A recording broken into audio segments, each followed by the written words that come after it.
భోగపురం విమానాశ్రయం ఉత్తరాంధ్రకు మణిహారమన్నారు సీఎం చంద్రబాబు. ఉత్తరాంధ్ర శక్తికి ఈ ఎయిర్పోర్టు నిదర్శనమని తెలిపారైనా ఎయిర్పోర్ట్ హైవేల అభివృద్ధికి మోడీ విజన్ కారణమన్నారు పవన్ కళ్యాణ్. ఒకప్పుడు ఉత్తరాంధ్ర ప్రపంచం వైపు చూసేదని, ఇప్పుడు ప్రపంచం మొత్తం ఉత్తరాంధ్ర వైపు చూస్తోందన్నారు రామ్మోహన్ నాయుడు. ఉత్తరాంధ్ర కలలకు మోడీ రెక్కలిచ్చారన్నారు మంత్రి లోకేష్.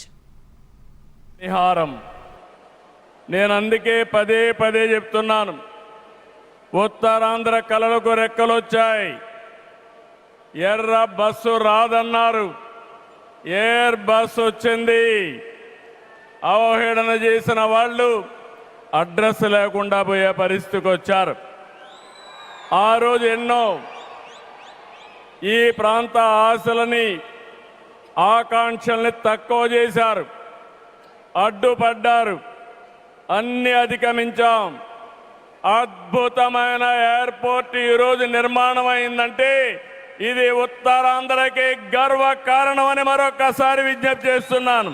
ఈ విమానాశ్రయానికి అల్లూరి సీతారామరాజు గారి పేరు పెట్టడం ఆ మహావీరుడికి నివాళి మాత్రమే కాదు, ఆయన ఆశయాలను, ఆయన స్ఫూర్తిని భావితరాలకు అందించే చాలా చాలా గొప్ప నిర్ణయం. And Atmanirbhar Bharat is transforming the nation across every sector, from highways to railways, from ports to airports, from digital infrastructure to defense, manufacturing and renewable energy. చరిత్ర కేవలం మన నిర్మించిన కట్టడాలను మాత్రమే గుర్తుంచుకోదు, వాటి ద్వారా నిర్మితమైన భవిష్యత్తుని గుర్తుంచుకుంటుంది. ఈ విషయం మీ నాయకత్వంలో ఆంధ్రప్రదేశ్కి లభిస్తున్న అభివృద్ధిలో చాలా చాలా స్పష్టంగా కనిపిస్తా ఉంది. ఉత్తరాంధ్రలో ఉన్నటువంటి ప్రతి ఇంటి పండుగ ఈ రోజు ఈ విమానాశ్రయ ప్రారంభోత్సవ కార్యక్రమం అందరి గుండెల్లో ఉన్నటువంటి కార్యక్రమం. అటువంటి కార్యక్రమానికి మనం నిజమైన అర్థం ఈ రోజు సాకారం చేశాం. అర్థమనంటే భవ్యమైనటువంటి ఒక బిల్డింగ్ కట్టడమే కాదు, దానికి చరిత్ర గుర్తుండిపోయేలా మన్యం వీరుడు అల్లూరి సీతారామరాజు గారి పేరు పెట్టడం, ఇది ఒక చరిత్ర అనేది కూడా తెలియజేసుకుంటున్నాను. స్వాతంత్రం కోసం పోరాడిన వీరుడు అల్లూరి సీతారామరాజు గారు నడియాడిన గొప్ప ప్రాంతం ఉత్తరాంధ్ర.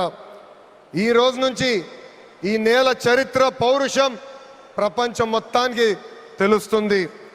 ఈరోజు కేవలం ఒక ఎయిర్పోర్ట్ ప్రారంభం మాత్రమే కాదు, మన నమో గారి వికసిత్ భారత్, మన సిబిఎన్ గారి విజన్ కలయిక. ఈరోజు ఉత్తరాంధ్ర భవిష్యత్తు మారే రోజు, ఆంధ్రప్రదేశ్ అభివృద్ధిలో దూసుకుని వెళ్ళే రోజు. ఈ నేలకు స్వాతంత్రం తెచ్చింది అల్లూరి సీతారామరాజు గారు అవుతే, ఉత్తరాంధ్ర కళలకు రెక్కలిచ్చింది గౌరవ ప్రధానమంత్రి శ్రీ నరేంద్ర మోడీ గారు.